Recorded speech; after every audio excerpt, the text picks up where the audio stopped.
السلام علیکم ورحمۃ اللہ وبرکاتہ۔ الحمد للہ نحمده ونستعینه ونستغفره ونؤمن به ونتوکل علیہ ونعوذ باللہ من شرور انفسنا ومن سیئات اعمالنا من يهده الله فلا مضل له ومن يضلله فلا هادي له ونشهد أن لا إله إلا الله وحده لا شريك له ونشهد أن سيدنا ونبينا ومولانا محمدا عبده ورسوله قال الله تبارك وتعالى أعوذ بالله من الشيطان الرجيم بسم الله الرحمن الرحيم الذين ينفقون في السراء والضراء والكاظمين الغيظ والعافين عن الناس والله يحب المحسنين صدق الله مولانا العظيم۔ محترم حاضرین، قرآن مجید میں ایک لفظ محسنین کا کئی جگہ استعمال ہوا ہے۔ محسنین یہ جمع ہے محسن کی، اور محسن کا لفظ احسان سے بنا ہے۔ کسی بھی کام کو اچھے طریقے پر انجام دینے کو احسان کہتے ہیں۔ اللہ تبارک و تعالی نے قرآن مجید میں جہاں کہیں محسنین کا لفظ استعمال کیا ہے، وہاں یوں فرمایا جیسا کہ میں نے ابھی آیت شریفہ تلاوت کی کہ واللہ یحب المحسنین، اللہ تعالیٰ محسنین سے محبت فرماتے ہیں۔ یہ محسنین کون ہیں؟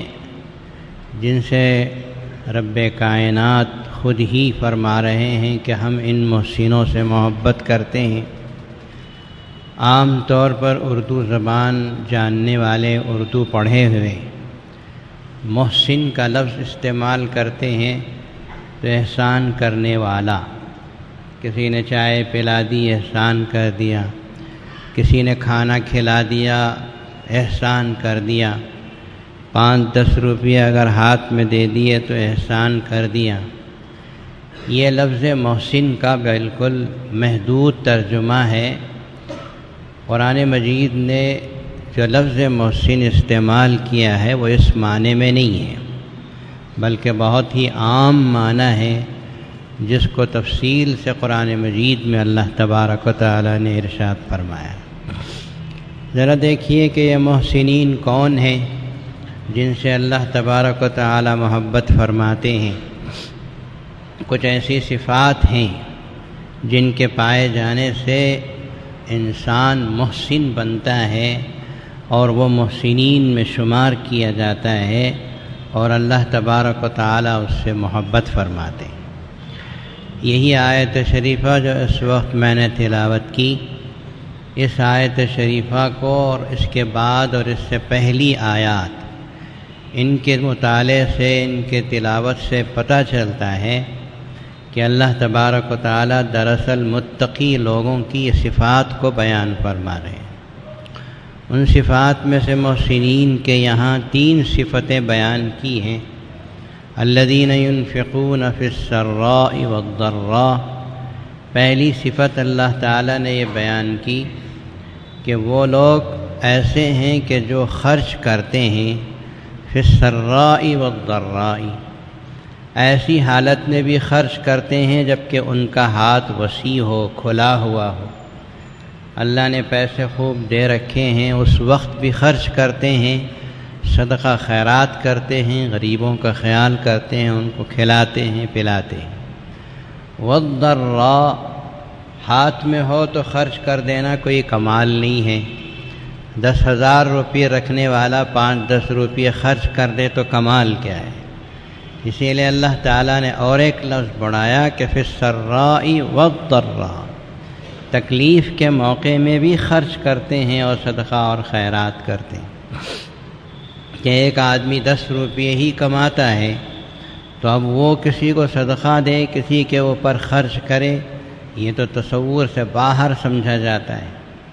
لیکن ایک بات ضرور ہے کہ 10 روپے 20 روپے روزانہ مثال کے طور پر کمانے والا شخص اگر اپنی بیوی بچوں پہ خرچ کرتا ہے تو وہ خود بھی ایک صدقہ ہے، اس کے لیے اس کو اجر و ثواب ہے۔ جسے ہم نے بارہا آپ کے سامنے کہا ہے کہ بیوی بچوں کو کھلاؤ اور پلاؤ، نیت رکھو کہ ان کو کھلانے کا اللہ نے مجھے حکم دیا، اس حکم کو میں پورا کر رہا ہوں، بس پھر تو وارے نیارے ہیں کہ اللہ تبارک و تعالیٰ آپ کے نامہ اعمال میں اجر و ثواب بھرتے چلے جائیں گے۔ تو ایک تو یہ ہے کہ اپنی بیوی بچوں کے اوپر خرچ ہے، اور دوسرا ہمارے حضرات صحابہ کرام رضوان اللہ تعالیٰ علیہم اجمعین کی زندگیوں میں جو بات ملتی ہے وہ یہ ہے کہ آدمی تھوڑا کمائے تو بھی اس میں سے صدقے کا جذبہ رکھے۔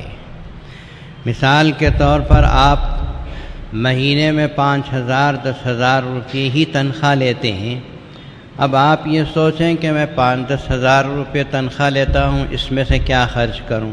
ایک تو یہ تصور بھی ہے، آپ کو کوئی پوچھے گا نہیں، لیکن آپ کے دل کے اندر اگر یہ جذبہ ہو کہ اتنی کمائی تو اللہ مجھے دے رہے ہیں، اس میں سے کچھ صدقہ میں نکالوں، وہ نکال کر 5,000 میں سے مثال کے طور پر 50 روپے 100 روپے اخلاص و للہیت کے ساتھ اللہ کے لیے خرچ کرتا ہے تو اس کی بڑی قیمت ہے۔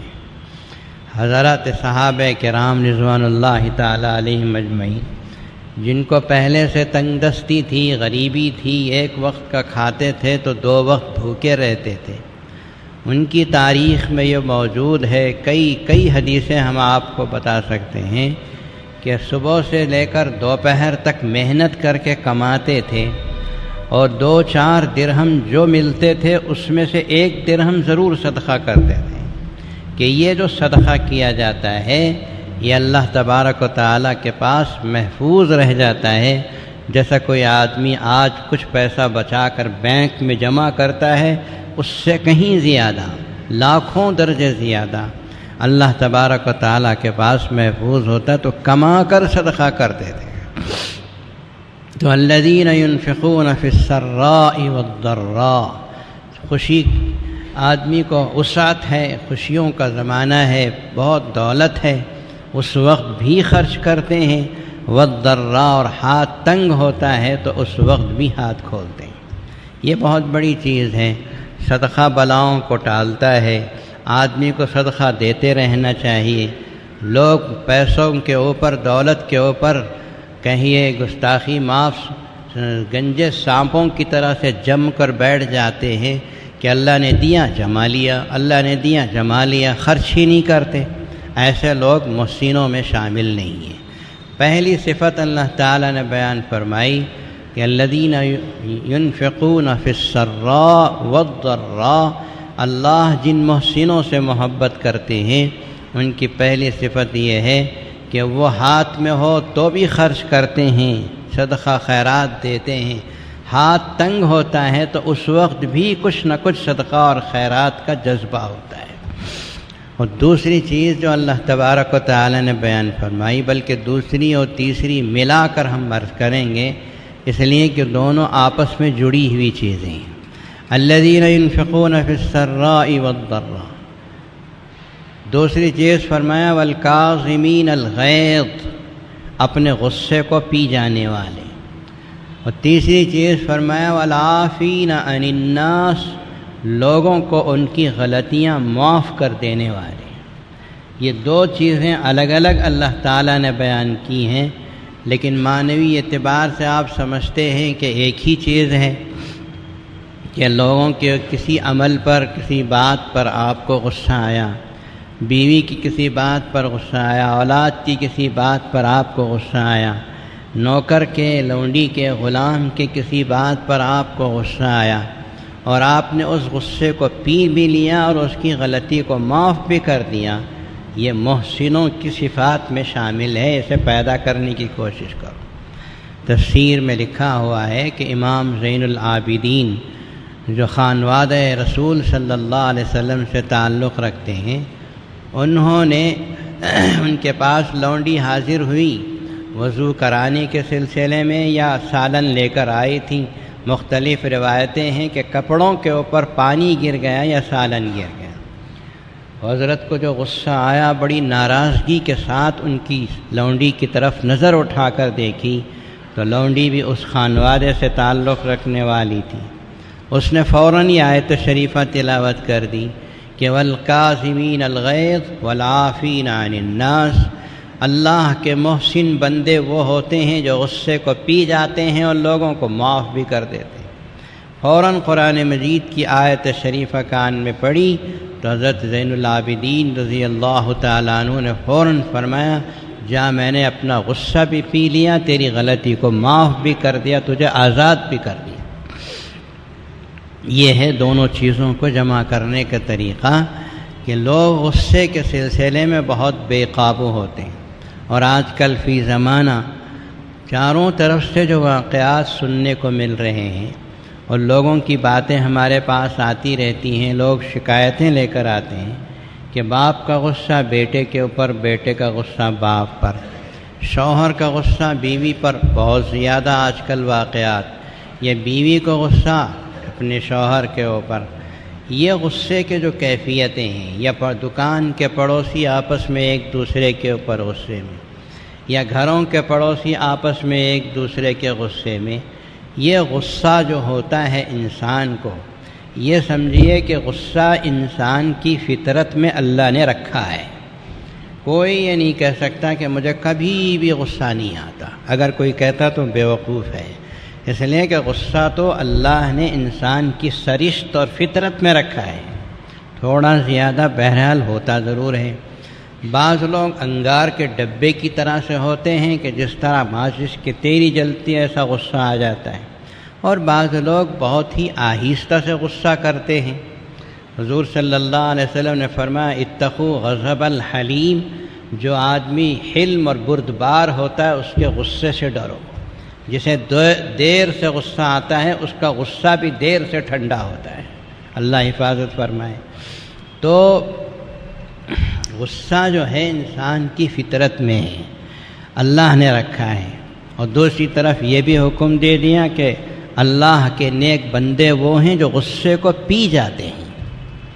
مفسرین کرام نے بڑی عجیب بات لکھی ہے کہ اللہ نے یہ کیوں کہا کہ غصے کو پی جاتے ہیں؟ کوئی پینے کی چیز ہے، دودھ ہے یا چائے ہے یا پانی ہے جو پی جاتی ہے؟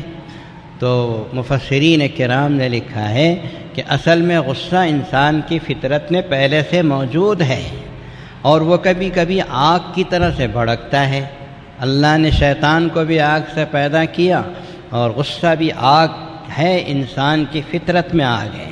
آگ، پانی، مٹی، یہ سب انسان کے ان عناصر اربع ہیں، اس میں انسان میں غصہ ہے، آگ ہے۔ تو جیسے ہی اسے غصہ آئے گا تو رگیں پھولیں گی، چہرہ لال ہو جائے گا، دماغ اس کے کنٹرول میں نہیں رہے گا، زبان اس کے کنٹرول میں نہیں رہے گی، اب کیا کیا کہے گا، کیا کیا کرے گا، اسے خود پتہ نہیں ہوتا۔ ایسے موقع کے لیے ہی قرآن مجید نے کہا پی جاؤ غصے کو، یہ جو غصہ تم کو آیا ہے، فطرت میں ابھرا ہے، اس کو پی جاؤ، اس کے پینے سے اللہ تبارک و تعالیٰ بہت خوش ہوتے ہیں۔ حضرت عبداللہ بن عمر رضی اللہ تعالیٰ عنہ ارشاد فرماتے ہیں کہ رسول کریم صلی اللہ تعالیٰ علیہ وسلم نے ارشاد فرمایا، سب سے زیادہ پسندیدہ گھونٹ جو اللہ کو پسند ہے وہ غصے کا گھونٹ ہے۔ کیا آدمی غصے کو پی، نوکر کوئی غلطی کیا تو غصہ آ گیا، بیوی نے کوئی غلطی کر دی تو غصہ آ گیا۔ ایک صورت یہ ہے کہ غصے کے اوپر آپ عمل کریں، نوکر کو لات ماریں، بیوی کے اوپر غصہ آ گیا تو اسے آپ نے طلاق دے دی۔ اللہ نہ کرے ایسے واقعات بہت ہوتے ہیں کہ غصہ آیا، گلاس پھوڑ دیا، وہ کر دیا، یہ کر دیا، بیوی کو 100 طلاقیں دے دیں۔ چھوٹی چھوٹی بات پر انسان کو غصہ چڑھتا ہے، شیطان پیچھے لگ جاتا ہے اور ایسے ایسے کام کراتا ہے غصے کے وقت میں کہ بعد میں انسان پچھتاتا ہے، روتا ہے، دھوتا ہے، کچھ بھی نہیں ہوتا، اس لیے کہ تیر کمان سے نکل گیا ہوتا۔ اسی لیے رسول اللہ صلی اللہ علیہ وسلم نے ارشاد فرمایا کہ غصے کو کنٹرول میں رکھو۔ حضرت ابو ہریرہ رضی اللہ تعالیٰ عنہ ارشاد فرماتے ہیں کہ نبی کریم صلی اللہ علیہ وسلم کی مجلس سجی تھی ایک صاحب تشریف لائے اور آ کر کونے میں بیٹھ گئے، سر جھکا کر بیٹھ گئے۔ اللہ کے نبی صلی اللہ علیہ وسلم نے ان کو بولنے کا موقع دیا تو انہوں نے کہا یا رسول اللہ اوصینی، مجھے کوئی وصیت کیجیے، کوئی نصیحت کیجیے۔ حضور پاک صلی اللہ تعالیٰ علیہ وسلم نے اس طرح نظر اٹھا کر ان کی طرف دیکھا، چہرے کو دیکھتے تھے تو اللہ کے رسول پڑھ لیتے تھے کہ آدمی کیسا ہے۔ نگاہ نبوت تھی، اور نگاہ نبوت بھی کس کی؟ امام الانبیاء صلی اللہ علیہ وسلم۔ چہرے کو دیکھتے ہی سمجھ گئے اور فرمایا کہ تم نصیحت پوچھتے ہو تو سنو، لا تغضب، غصہ مت کرو۔ اس کے مناسب جو نصیحت تھی وہ اس کو فرما دی۔ اس نے پھر پوچھا یا رسول اللہ پھر کوئی نصیحت کیجیے، پھر فرمایا لا تغضب، فردد مرارن، بار بار وہ پوچھتے رہے، قال لا تغضب لا تغضب۔ یعنی نبی کریم صلی اللہ تعالیٰ علیہ وسلم نے ان صاحب کے چہرے سے اندازہ لگا لیا کہ یہ صاحب مغلوب الغضب ہیں، ان کو غصہ بہت جلدی آتا ہے، اور غصے ہی کی وجہ سے اس وقت پریشان ہو کر میری مجلس میں آئے ہیں۔ تو آپ علیہ الصلاۃ والسلام نے فرمایا کہ غصہ مت کرو، یعنی غصے کو کنٹرول میں رکھو، اس کو قابو میں رکھنے کی کوشش کرو، اس لیے کہ اگر غصے کو کنٹرول نہیں کرو گے تو زبان بے کنٹرول ہو جائے گی، اسی طرح دماغ بے کنٹرول ہو جائے گا، آدمی کا دل و دماغ اعضاء بے کنٹرول ہو جائے، کب کس کو کیا بول دیا، کب غصے میں کیا مار دیا۔ ایک صاحب آئے، انہوں نے کہا کہ میں نے اپنی بیوی کو 3 طلاق دے دی، اب میں پریشان ہوں، کیا کروں، مسئلہ کیا ہے؟ انہوں نے بھائی میں نے کہا کہ آپ نے 3 طلاق کیوں دی؟ انہوں نے کہا کہ میں غصے میں دے دیا، بہت زیادہ غصے میں تھا، مجھے پتہ ہی نہیں ہے کہ میں نے کیا کہا۔ تو یہ جو آپ نے طلاق دیں تو غصے میں طلاق تو واقع ہو جاتی ہے، آپ کو غصے کو کنٹرول میں کرنا چاہیے تھا۔ آپ جانتے ہیں کہ غصے کی وجہ سے انسان کے اعضاء بے قابو ہو جاتے ہیں، تو پہلے غصے کو قابو میں کرو تاکہ سارے اعضاء قابو میں رہیں۔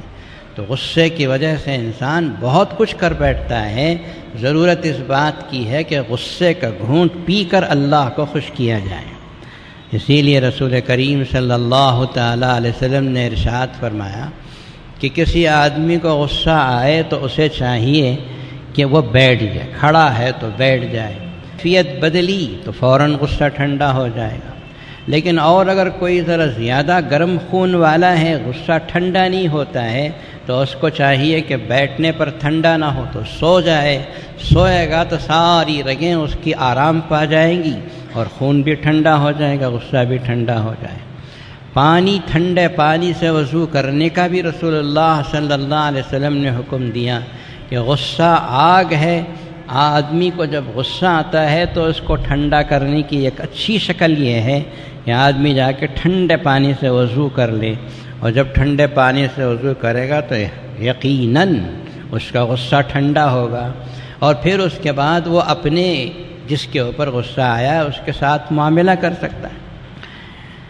ایک مرتبہ رسول اللہ صلی اللہ علیہ وسلم تشریف لے جا رہے تھے، انہوں نے دیکھا کہ اللہ کے نبی صلی اللہ علیہ وسلم نے دیکھا کہ حضرت عبداللہ بن عمر رضی اللہ تعالیٰ عنہ اپنے غلام کو مار رہے ہیں، بہت زیادہ پیٹ رہے ہیں۔ کوئی غلطی اس نے کی تھی جس کی وجہ سے وہ پیٹ رہے تھے، مار رہے تھے، غصہ آ گیا، مار رہے ہیں۔ تو پیغمبر خدا صلی اللہ علیہ وسلم نے بہت دور ہی سے ارشاد فرمایا، بہت مشہور جملہ ہے نبی کریم صلی اللہ علیہ وسلم کا یہ جملہ، آپ ہم سب اسے سن کے رکھیں اور اس کے اوپر ہمیشہ غور و فکر کریں۔ اللہ کے نبی صلی اللہ علیہ وسلم نے فرمایا، عبداللہ بن عمر للہ اقدر علیک منک علی ھذا الغلام، تو اس غلام پر جتنا قدرت رکھتا ہے اس سے زیادہ قدرت اللہ تیرے اوپر رکھتے ہیں، کہ اس غلام کی چھوٹی سی غلطی پر تو اسے غصہ کر کے پیٹ رہا ہے، تمہاری بہت سی غلطیوں کی وجہ سے اللہ تم کو پیٹنے پہ آ جائے تو پھر تم کو کون بچائے؟ اس لیے نوکروں کی غلطیوں کو معاف کرو، بیویوں کی غلطیوں کو معاف کرو، بلکہ بیوی کا درجہ تو بہت اونچا ہے۔ بیوی کی چھوٹی سی غلطی کے اوپر مارنا، توڑنا، یا اس کے ساتھ سخت سلوک کرنا، یا اسے مارنا، یا اللہ نہ کرے اپنی زبان سے طلاق کا لفظ استعمال کرنا، ایسے افراد زندگی میں پچھتائیں گے، افسوس کریں گے، کوئی ان کو نتیجہ نہیں ملے گا۔ نوکروں کو مارتے ہیں، پیٹتے ہیں، اس وجہ سے کہ اس نے کوئی غلطی کر دی۔ ایک صحابی نے پوچھا یا رسول اللہ، آپ فرماتے ہیں نوکروں کو معاف کرو، غصہ نہ کرو، کتنے مرتبہ معاف کریں؟ نوکر تو بہت غلطیاں کرتے ہیں، سستی کرتے ہیں۔ آج کل کے زمانے میں تو نوکروں کی بڑی شکایت ہوتی ہے، کام کرنے والوں کی ایمانداری سے کام نہیں کرتے، کہ کتنی مرتبہ معاف کروں یا رسول اللہ صلی اللہ علیہ وسلم؟ اللہ کے نبی صلی اللہ علیہ وسلم نے فرمایا کہ 70 مرتبہ معاف کرو، 70 مرتبہ سے زیادہ معاف کرو۔ ایک نوکر تمہارا بار بار معاف کرنے کے رویے اور سلوک کی وجہ سے اپنے رویے کو بدلنے پہ مجبور ہو جائے۔ میرا مالک کتنا اچھا ہے، میرا مالک کتنا میرے اوپر رحم کرتا ہے، میں غلطی کرتا ہوں مجھے معاف کرتا ہے۔ ایک نہ ایک دن تو اس کا اندر کا ضمیر بھی تو جاگے گا، وہ بھی سوچے گا کہ اتنی مرتبہ غلطیاں کر کے میں معافی مانگ لیتا ہوں، معاف کر دیتا ہے میرا آقا، میں اور کتنا غلطی کروں، اسے بھی تبدیل ہونے کے اوپر مجبور ہونا پڑے گا۔ اسی لیے آخری وقت میں رسول اللہ صلی اللہ علیہ وسلم کے ہونٹ ہل رہے تھے، ابھی دنیا سے آپ پردہ فرمانے والے ہیں، ہونٹ ہلتے تھے۔ حضرت اماں عائشہ نے کان لگا کے سنا کہ اللہ کے نبی کیا کہہ رہے ہیں، تو اس وقت فرما رہے تھے الصلاۃ وما ملکت ایمانکم۔ جاتے جاتے 2 چیزوں کی تلقین کر گئے ہیں ہمارے آقا صلی اللہ علیہ وسلم، اے لوگوں نماز کا خیال کرو، کبھی نماز کو ناغہ نہ کرو، کہیں بھی موقع ملے فرض نماز کو ناغہ ہونے نہ دو، پڑھ لو۔ اور دوسری چیز وما ملکت ایمانکم، جو تمہارے نیچے رہنے والے دست نگر ہیں، تمہاری روزی روٹی کھا کے پلتے ہیں، ان کے ساتھ سلوک اچھا کرو۔ تمہارے نوکر ہیں، غلام ہیں، یا تمہارے وہ بچے ہیں جو تمہاری کمائی پہ جیتے ہیں، میری روزی روٹی کھاتا ہے، مجھے آنکھ بتاتا ہے، یہ سلوک اچھا نہیں ہے۔ اخلاق کے ساتھ پیش آنا، نرمی کے ساتھ پیش آنا، غصہ آئے تو غصے کو کنٹرول میں رکھنا، قابو میں رکھنا۔ حضرت سیدنا انس رضی اللہ تعالیٰ عنہ فرماتے ہیں کہ میں نے رسول اللہ صلی اللہ علیہ وسلم کی 10 سال خدمت کی ہے، 10 سال خدمت کی ہے۔ ان 10 سالوں میں نبی کریم صلی اللہ علیہ وسلم نے نہ مجھے ڈانٹا، نہ مجھے مارا، نہ مجھے کبھی سخت سست کہا، نہ میری کسی غلط کام کے اوپر مجھے مواخذہ کیا، حتیٰ کہ ایک مرتبہ اللہ کے نبی صلی اللہ علیہ وسلم نے مجھے کسی کام کے لیے بھیجا، چھوٹے بچے تھے، نابالغ بچے تھے، کام کے لیے بھیجا تو باہر نکلے، باہر نکلتے ہی دیکھا کہ بچے کھیل رہے ہیں۔ اب کھیلتے ہوئے بچوں کو دیکھتے ہی بچے کے اندر کھیلنے کا جذبہ پیدا ہوتا ہے، تو یہ بھی لگ گئے کھیل میں لگ گئے، وہ کام بھول گئے جو رسول اللہ صلی اللہ علیہ وسلم نے ان کے حوالے کیا تھا، بہت بڑی چیز تھی۔ اتنے میں رسول اللہ صلی اللہ علیہ وسلم جس چیز کے لانے کے لیے یا کس کام کے لیے بھیجا تھا، حضرت انس واپس نہیں آئے، تو اللہ کے نبی صلی اللہ علیہ وسلم خود ہی باہر نکلے کہ اپنا کام کریں، تو دیکھا کہ بچے کھیل رہے ہیں اور ان میں حضرت انس بھی ہیں، تو پیچھے سے جا کر اللہ کے نبی صلی اللہ علیہ وسلم نے ان کے کندھے پہ ہاتھ رکھ دیا۔ میں نے پلٹ کے دیکھا تو اللہ کے نبی صلی اللہ علیہ وسلم تھے۔ میں نے سوچا کہ اب تو ڈانٹ پڑے گی، اب مار پڑے گی، اور پتہ نہیں جو ایک کام کرنے والا شخص جو سوچ سکتا ہے وہ سب سوچا، لیکن ما زجرنی واللہ ما زجرنی ولا ضربنی، الفاظ حدیث کے آپ پڑھیں گے تو سمجھیں گے تو مزہ آئے گا۔ اللہ کی قسم میرے آقا محمد عربی صلی اللہ علیہ وسلم نے نہ مجھے مارنا تو دور کی بات، نہ مجھے ڈانٹنا تو دور کی بات ہے، مجھے کوئی سخت جملہ تک بھی نہیں کہا، اور اس طرح رسول اللہ صلی اللہ علیہ وسلم نے سلوک کیا۔ اب یہ ایک طرف تو یہ ہے، اور دوسری طرف آج لوگوں کا رویہ اسی نبی اور اسی رسول کا نام لینے والے امتیوں کا رویہ ہے کہ اپنے نوکروں کے ساتھ کس طرح غصے کا سلوک کر رہے ہیں، یا اپنی بیویوں کے ساتھ، اپنی اولاد کے ساتھ کس طرح کر رہے ہیں، بالکل غلط ہے۔ اپنے اندر حلم پیدا کرو، بردباری پیدا کرو، سنجیدگی پیدا کرو۔ ہمارے آقا محمد عربی صلی اللہ علیہ وسلم نے امت کو جو اچھی صفتیں سکھائی ہیں ان میں سے غصے کو کنٹرول کرنا، اپنے اندر حلم اور بردباری کو پیدا کرنا بھی سکھایا ہے۔ غصہ آئے تو اسے کنٹرول کرو، حلم کرو۔ اللہ سب سے بڑے حلیم ہیں۔ ہم اللہ کا کھاتے ہیں، اللہ کا پیتے ہیں، اس کی روزی روٹی کھاتے ہیں، اس کی زمین پہ چلتے ہیں، اس کے آسمان کے نیچے رہتے ہیں، اس کے بارش کا پانی پیتے ہیں۔ ہم صبح سے شام تک نافرمانی کرتے ہیں، کیا اللہ نے ہم پہ غصہ کیا ہے؟ کبھی غصہ کر کے ناشتہ بند کر دیا؟ مدارس عربیہ میں ہمارے ہاں تربیت کے لیے ناشتہ بند کر دیتے ہیں۔ کبھی نماز میں، فجر کی نماز میں مسبوق ہو گئے تو ہم بچپن میں کبھی چھوٹے تھے، مسبوق ہو گئے تو آدھی روٹی بند ہو جاتی، پورا ناشتہ بند ہو جاتا۔ ایسا تو اللہ نے کبھی ہمارے ساتھ غصے کا معاملہ نہیں کیا۔ دنیا میں چھوڑ رکھا ہے، جیسے چاہے جی لو، تو مر کے آؤ میرے پاس تب حساب کتاب کریں گے۔ تو اللہ تبارک و تعالی حلیم ہے، بہت زیادہ بردبار ہیں۔ اللہ سے بڑھ کر کائنات میں کوئی بھی حلیم نہیں۔ اس طرح کا علم ہے کہ کروڑوں انسان اس کی نافرمانی کر رہے ہیں، پھر بھی اللہ کھلا رہے ہیں، پلا رہے ہیں، اس کی زمین پہ دندناتے ہوئے پھر رہا ہے۔ تو اللہ کی صفت کو اپنانا چاہیے، حلم پیدا کرو، غصہ نہ ہو۔ حضور پاک صلی اللہ علیہ وسلم نے ایک عجیب نصیحت کی ہے، اسے سن کے رکھیے، یہ کام آئے گی آپ کے اپنے گھروں میں۔ نبی پاک صلی اللہ علیہ وسلم نے فرمایا، سب سے زیادہ جو تکرار ہوتی ہے وہ میاں بیوی میں ہوتی ہے۔ اس کا سبب یہ ہے کہ جو سب سے زیادہ مل کے رہتے ہیں انہی میں سب سے زیادہ تکرار ہوتی ہے۔ سمجھ میں آیا نہیں؟ جو زیادہ سب سے مل کے رہتے ہیں انہی میں تکرار ہوتی ہے۔ مثلا میاں بیوی ہیں، شوہر دن بھر کہیں بھی جائے، رات ہوتے ہی اس کی شکل میں بیوی آتی ہے، جاؤں گھر جاؤں، بیوی کے ساتھ ہنس کھیلوں، بات کروں۔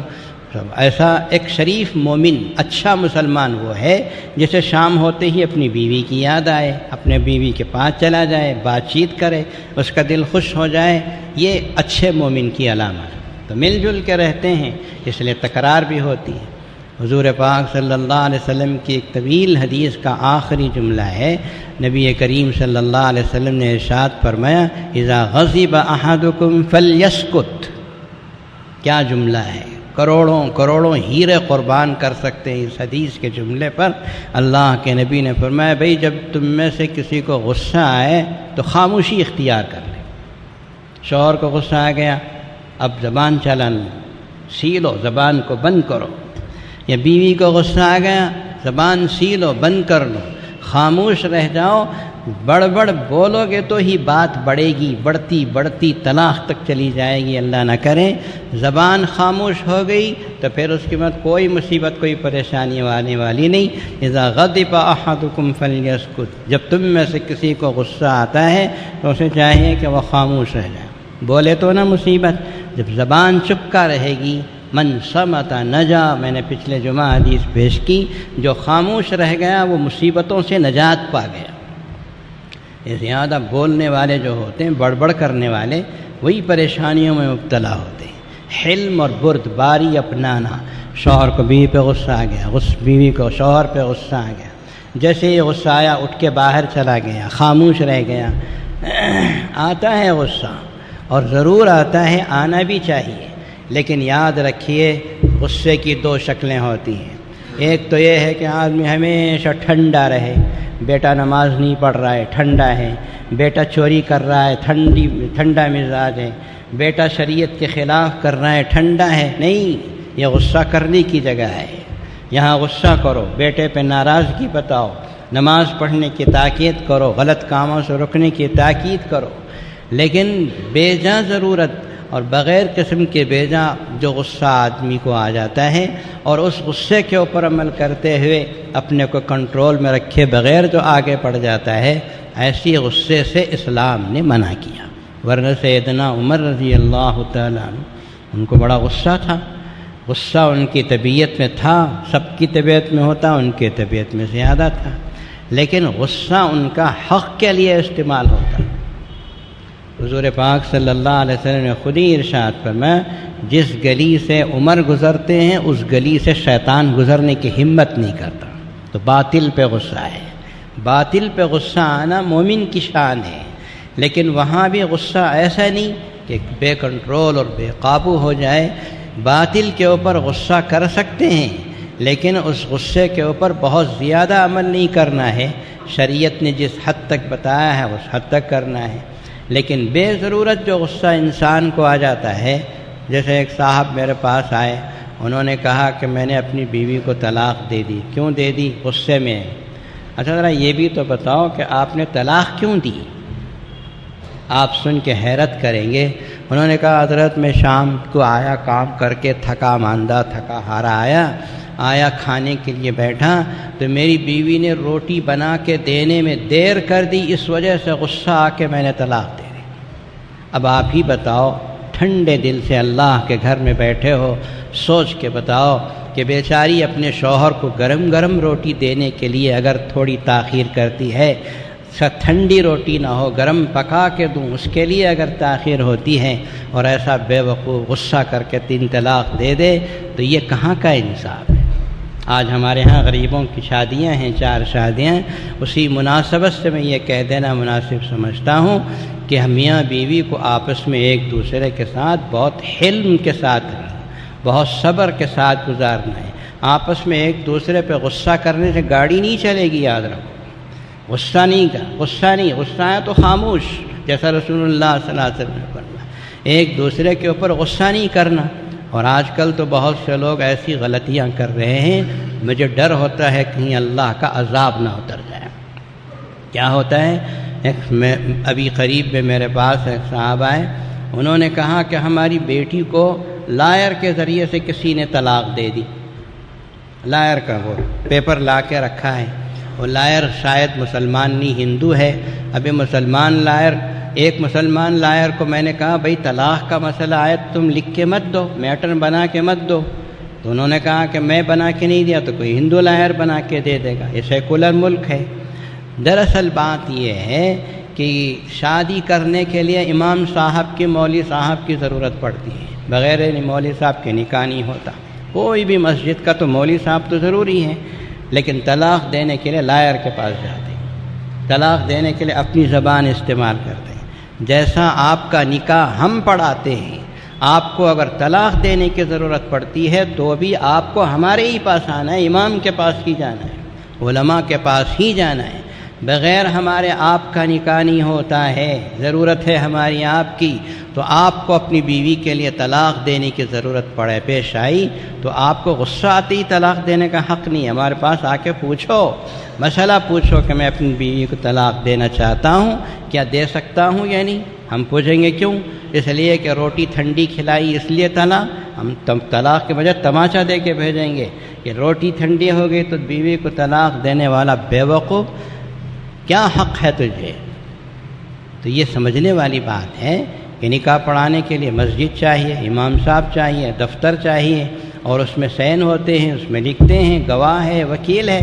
لیکن طلاق دینے کے لیے کسی وکیل کے پاس، لائر کے پاس جا کے طلاق بھیج دیتے ہیں، ایسے لوگ خدا کا مذاق کر رہے ہیں، ایسے لوگ رسول اللہ صلی اللہ علیہ وسلم بلکہ خود قرآن مجید کا مذاق اڑا رہے۔ اتتخذون آیات اللہ ہزوا، جہاں قرآن میں اللہ نے طلاق کا تذکرہ کیا ہے وہاں قرآن اٹھا کے دیکھو، یہی جملہ وہاں ہے کہ کیا تم طلاق کے ذریعے سے اللہ کی آیتوں کا مذاق اڑاتے ہو؟ اور خدا کی قرآن کا، اللہ کا مذاق اڑانے والا نہ دنیا میں اچھا رہے گا نہ آخرت میں اچھا رہے، برباد ہو کے چلا جائے۔ اس لیے اس کو سمجھانے کی ضرورت ہے، ہم سمجھا نہیں پا رہے ہیں۔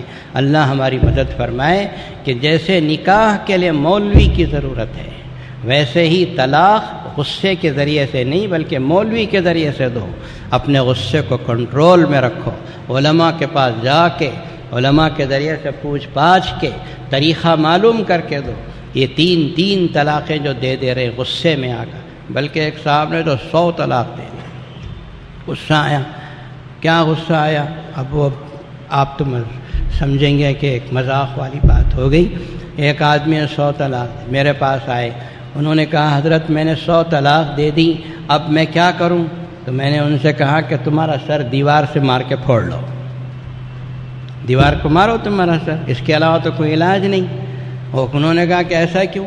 وہ کہا ایک آدمی کا نکاح ہوتا ہے تو اللہ میں 3 طلاق کا حق دیتے ہیں، یہ 97 کون سی بینک سے لون لے کے دے دیا تم نے، یہ کہاں سے مل گیا؟ سمجھنے والی بات ہے نا۔ آپ کے پاس ہیں تو 5 روپے اور آپ جا کے 100 روپے کی چیز خریدتے ہیں، دکاندار آپ کے گردن پہ مار کے باہر بھگائے گا کہ 5 روپے جیب میں رکھ کے 100 روپے کی چیز خریدتا ہے۔ یہ سب غصے کی وجہ سے ہوتا ہے، بے کنٹرول غصہ۔ اپنے غصے کو کنٹرول میں رکھو اور اعوذ باللہ من الشیطان الرجیم پڑھو، ٹھنڈے پانی سے وضو کرو، اللہ کا نام لو، یا اللہ شیطان سے مجھے بچا لے، شیطان سے مجھے بچا لے، غصہ شیطان کا ہی حربہ ہے، اس سے مجھے بچا لے۔ توبہ کرو اللہ تبارک و تعالیٰ کے پاس، انشاءاللہ العزیز زندگیاں سدھریں گی۔ زندگی خدا کا حکم پورا ہوتا ہے تو گھروں میں برکت آتی ہے، جب خدا کا حکم ٹوٹتا ہے تو گھروں کے اندر نحوست آتی ہے۔ عام طور پر یہ دیکھا گیا ہے کہ لوگ اپنے گھروں میں غصہ کرتے ہیں، بلکہ ایک صاحب نے کہا کہ میں اپنی بیٹی سے بات کر کے 3 سال ہو گئے، باپ بیٹی میں جھگڑا اور اس کی وجہ سے غصے میں 3 سال سے گفتگو نہیں۔ اسی طرح ایک لڑکا ہے اپنے باپ سے غصہ کر لیا اور ان میں تو گفتگو نہیں۔ میں یہ سوچنے پہ مجبور ہوں کیا یہ مسلمان ہیں کہ جو اس طرح کے اعمال و حرکات کرتے ہیں؟ آپ اچھی طرح اسے سمجھ لیجئے کہ ایک مسلمان ایسی حرکتیں غصے میں نہیں کرتا۔ اپنے غصے کو کنٹرول میں رکھو، اپنے آپ کے اندر حلم اور بردباری پیدا کرو اور ایک دوسرے کے ساتھ اچھے جذبات رکھو۔ اگر غصہ آتا ہے اور کسی کے اوپر آپ کو ناراضگی ہوتی ہے تو فوری طور پر اسے ٹھنڈا کرنے کی کوشش کرو، اس کے بعد جس چیز کے لیے غصہ ہے اس کا تصفیہ کرو، اس کا آپس میں ایک دوسرے سے بیٹھ کر بات چیت کر کے اس کو ختم کرو۔ یہ غصے کی وجہ سے آپس میں جو جھگڑے ہوتے ہیں یا لن ترانیاں ہوتی ہیں، اللہ اس کو معاف کرنے والے نہیں ہیں۔ اللہ تبارک و تعالی مجھے بھی توفیق دے، آپ کو بھی توفیق دے، پوری ملت اسلامیہ کو توفیق عطا فرمائے۔ آج جیسا کہ میں نے ابھی عرض کیا، ہمارے ہاں 4 غریب لڑکیوں کی شادیاں ہیں۔ ان 4 میں سے تو 2 ایسی ہیں جو آپس میں ایک دوسرے کی بہنیں ہیں۔ چھوٹی بہن کا رشتہ ہوا تھا، اس کی شادی ہم یہاں طے کر چکے تھے، پھر معلوم ہوا کہ بڑی بہن کا بھی رشتہ آ گیا، اس وجہ سے کہ اگر چھوٹی بہن کی شادی کر دیں گے تو بڑی بہن کا رشتہ نہیں ہوگا کہ چھوٹی بہن کی شادی ہو گئی، پتہ نہیں کیوں بڑی بہن کی نہیں، وہ لوگ رشتہ نہیں لائیں گے۔ اس لیے ایک گھر کی 2 بہنوں کو بھی ہم نے شریک کر کے 3 کے بجائے 4 شادیاں طے کر دی۔ حالانکہ چھوٹی بہن کا بعد میں بڑی بہن کا پہلے، بڑی بہن کا بعد میں چھوٹی بہن کا پہلے، شریعت میں کسی قسم کی رکاوٹ نہیں۔ چھوٹی بہن کو پہلے رشتہ کر دیا، بڑی بہن کو بعد میں بھی آ سکتا ہے۔ یہ جو لوگ سوچتے ہیں کہ کیوں بڑی بہن کا بعد میں ہے، یہ سوچنے کی ضرورت نہیں۔ آپ کو پسند آیا تو شادی کرو، نہیں تو جاؤ۔ بہرحال ماحول اور معاشرے کا خیال کرتے ہوئے یہ دونوں بچیوں کی شادیاں ہمارے ہاں اس وقت طے ہیں۔ اللہ تبارک و تعالیٰ سے دعا کیجیے کہ اللہ تعالیٰ اس سلسلے کو باقی و جاری رکھے۔ میں ان لوگوں کے لیے جو ان شادیوں میں مدد کرتے ہیں، دامے درہم سخن، دعا کرتا ہوں اللہ ان کو خوش رکھے، ان کو سرسبز و شاداب رکھے، ان کی آل اولاد کو خوش رکھے، ان کی نسلوں تک کو اللہ اس کا بدلہ عطا فرمائے۔ غریب بچیوں کی شادیوں میں مدد کرنا اور ایک خاندان کو اٹھانا۔ اب ایک گھر کی 2 بچیاں ہم نے اٹھا دی، آپ اندازہ لگاؤ کہ کتنا بڑا بوجھ آپ نے اس کا ہلکا کر دیا۔ آپ بیٹیاں والے ہوں تو سمجھ میں آئے گا، بیٹیاں والے نہیں ہیں تو کہاں سمجھ میں آئے گا؟ بھئی جو بیٹی والا ہے اسے سمجھ میں آتا ہے کہ بیٹی، عام طور پہ کہتے ہیں بیٹی سینے کے اوپر بوجھ ہے، میں ایسے نہیں مانتا۔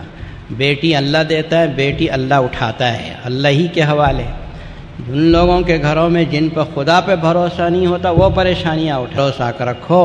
بلکہ ایک صاحب نے تو بنگلور شہر میں، آپ کو یقین نہیں آئے گا، پہلی بیٹی پیدا ہوئی تو اپنی بیوی کو چھوڑ دیا۔ یہ مسلمان ہے جن سے شرمائے یہودی شرما جائے، ایسا مسلمان اپنی بیوی کو طلاق دے دیا اس لیے کہ پہلن بیٹی پیدا ہو گئی، جبکہ ہمارا ایمان یہ ہے کہ پہلی بیٹی ہوتی ہے تو گھر میں برکت آتی ہے، اس لیے کہ رسول اللہ صلی اللہ علیہ وسلم سب سے پہلے بیٹی پیدا ہوئی۔ جب اللہ کے رسول کو بیٹی پیدا ہوئی تو ہر مسلمان کو خواہش کرنا چاہیے کہ مجھے بھی بیٹی پہلے پیدا ہو جو رسول اللہ صلی اللہ علیہ وسلم. بہرحال اللہ اچھائیاں عطا فرمائے. نکاحوں میں شرکت کیجیے، غریبوں کو دعا دیجیے، جتنا ہو سکتا ہے مدد کیجیے. اللہ تبارک و تعالی قبول فرمائے. جامع العلوم جامع مسجد آپ حضرات کی ممنون احسان ہے. آپ حضرات کی مدد، نصرت و اعانت جو آپ چادر میں 5-10 روپے کی شکل میں کرتے جا رہے ہیں، اس کو اللہ تعالیٰ نے قبول فرما کر ایک بہت بڑا دریا اور سمندر بنا دیا ہے. جامع العلوم اس وقت ایک اونچے مقام پر ہے. ابھی آج آپ نے سالار میں دیکھا ہوگا کہ ہمارے جامع علوم کے ایک اسٹوڈنٹ نے، ایک طالب علم نے دکن ہیرالڈ کا جو مقابلہ ہوا تھا کہانیاں انگریزی زبان میں لکھنے کا، اس میں پہلا انعام حاصل کر کے گورنر کے ہاتھ سے، اس وقت موجودہ گورنر کے ہاتھ سے اس نے انعام حاصل کیا. اس کی تفصیل سالار میں ہم نے چھپوا دی ہے. آپ اندازہ لگا سکتے ہیں کہ یہ سب آپ حضرات کی مدد اور نصرت و اعانت کے درجہ ہے. اللہ اس کو قبول فرمائے. اللہ تعالیٰ اس کو سبب بنا کر اولاد و آفات کو اسلام سے وابستہ کرے. مرنے کے بعد اللہ تعالیٰ اس کو ذریعہ نجات بنائے. وآخر دعوانا الحمدللہ.